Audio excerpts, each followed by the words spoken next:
And a happy Thanksgiving. And joining us today on WHKY News, as he does each month, is Scott Riley, the District Attorney for the 36th Prosecutorial District. That is Catawba, Burke, and Caldwell counties. And it's good to have you, and I hope that your holiday season is off to a good start. Well, it is, and thank you very much for having me. Happy Thanksgiving to you. Thank you. Safe travels this weekend. Yeah, you have some items you wanted to discuss, as you always do, and I guess the DA's office stays busy this time of year, and I'll let you just take it from here and tell us what the latest is. Okay, well, as we've talked so many times before, the devastating effects that trafficking in drugs, and specifically fentanyl, in the last couple of years has had on our young people, and the overdose deaths that have occurred, and how hard that law enforcement is in tracking these distributors of fentanyl, and us doing as much as we possibly can to hold these people accountable.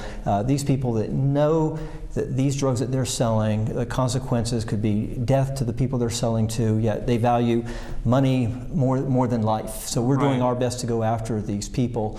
And I want to talk about a case up in Caldwell County, Keisha Winkler. Which we reported on WHKY. Not only that, the arrests were in September, I believe, and there's already been a conviction. Yes. In September, she was charged after a sting operation. She was arrested, and the Caldwell County Sheriff's Department seized 126 grams of fentanyl. And I don't know how many people that could kill, but it's just... It doesn't take much. It doesn't take much. It only takes a couple nanograms of fentanyl to kill somebody, and she had 126 grams. That's a huge trafficking amount. Unfortunately, she made bond.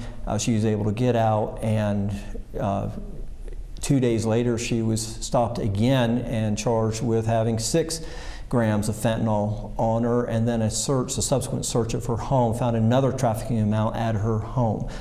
We prioritized that case. We're very glad to get her off the street and that amount of fentanyl seized and off the streets. And we fast-tracked that case, and she just pled guilty in Caldwell County Superior Court a week or so ago and received a sentence of 15 to 20 years in prison. So we're very thankful to the Caldwell County Sheriff's Department for working that case, doing such an excellent professional job, and getting a distributor of this dangerous fentanyl off the streets. And this is just an indication, this is a clear sign that you're definitely taking this issue seriously, and we've had a number of people recently sentenced for these types of crimes. Yeah, she was in possession of fentanyl. She's giving it to other people who were selling it. We're going after these sellers.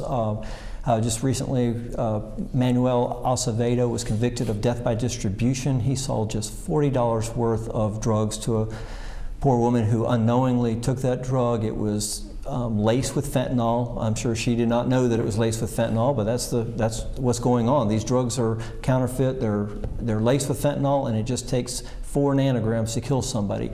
She died. The Catawba County Sheriff's Department investigated that case, found it was Manuel Acevedo who had sold her that $40 worth of fentanyl, and he just received a sentence of 6 to 8 years in prison, which is the maximum sentence for his prior record level.